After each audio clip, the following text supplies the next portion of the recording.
Hi, my name is Nicole Thompson, and I'm here to present my Pegasus Podium on voting. The power of voting in uncharted territory. It can be uncharted for those that never vote before or just simply don't. So the first question is, why is voting important? You get to be a part of history. So this is important because you're voting someone into office who will make decisions that will be in textbooks for all of eternity. The right to vote wasn't always ours. Uh, Women did not get the right to vote until 1919, which was right before Prohibition. And the the Voting Rights Act of 1965 gave the African Americans the right to vote, which only happened a little over 50 years ago.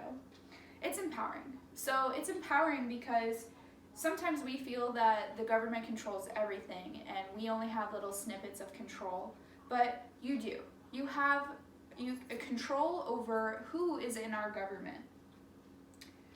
In the last 4 years, we had the biggest stock market drop, the highest national debt, the most convicted staff members, and the most pandemic infections in the world. So this isn't to blame anyone or to say it's anyone's fault, but we do need a leader who can respond to those events and appropriately. The pandemic response team was fired in 2018, and the apathy towards the Clinton presidency is what resulted in the Trump election. The reason I bring this up is because in 2016, we didn't have a lot of people vote. We had maybe a little over half of the people vote that could have.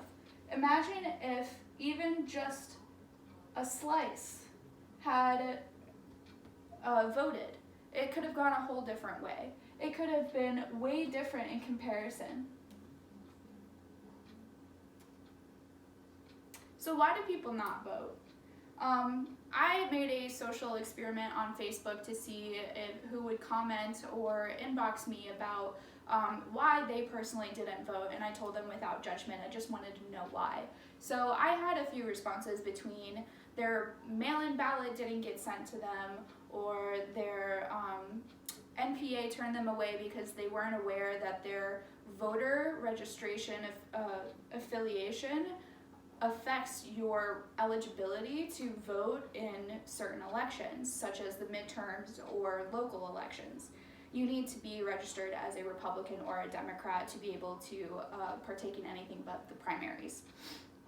I also had friends tell me that they just simply felt that the candidates were disingenuous and that they were fearful of the agendas that they have because they couldn't trust the politicians.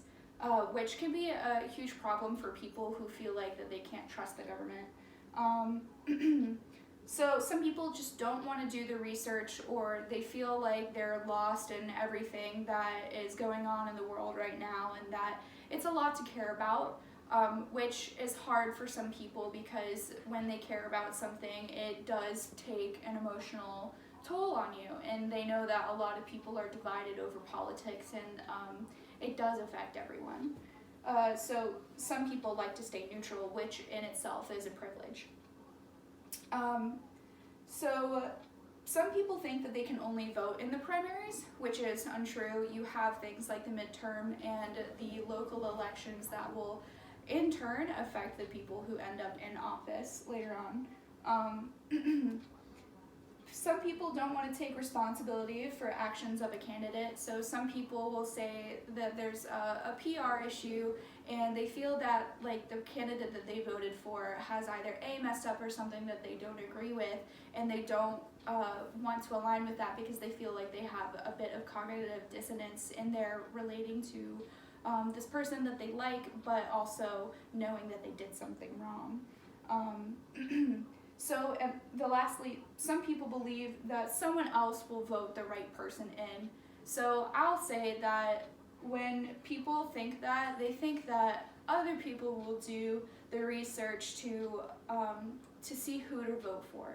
They think other people will know that they're making the right choice and that they don't want to do the research, and in turn will not have an ethical choice in making, so they would just rather not vote.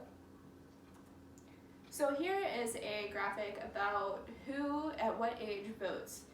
This bottom line is 18 to 29-year-olds. That's right, the youngest of us are the ones that are less likely to vote. The highest up here are those that are 65 and older.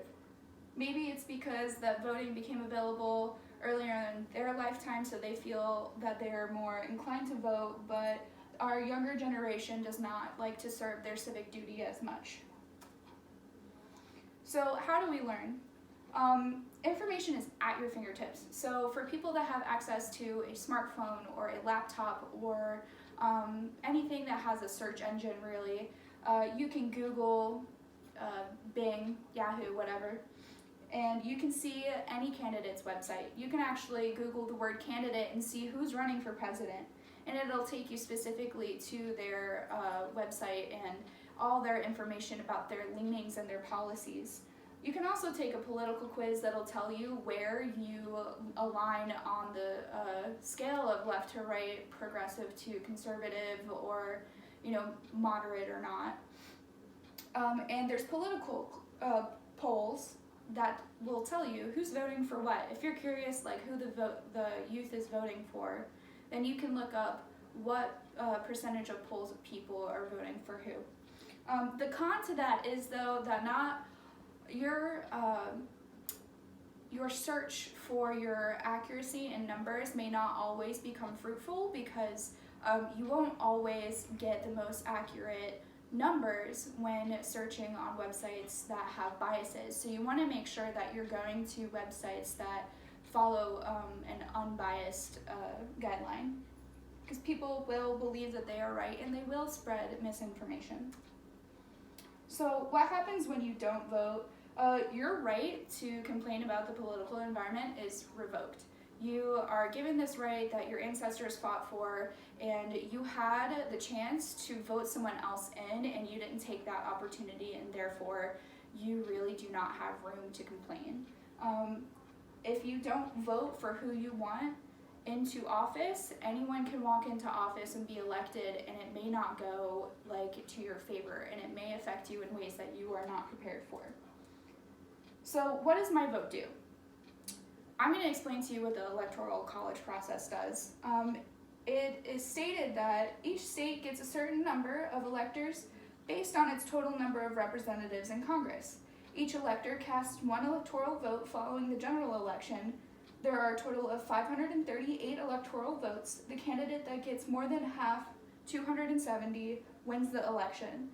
This gives everyone the opportunity to have their voice be heard, because not everyone can write in their problems, but they do get to vote who gets to solve their problems and how. Your vote tells your loved ones that you care. How? So this affects people more than they realize. Your friend that needs an abortion, her ability to be able to get that is totally reliant on politics and who is in charge. Your partner for your class project got deported by ICE.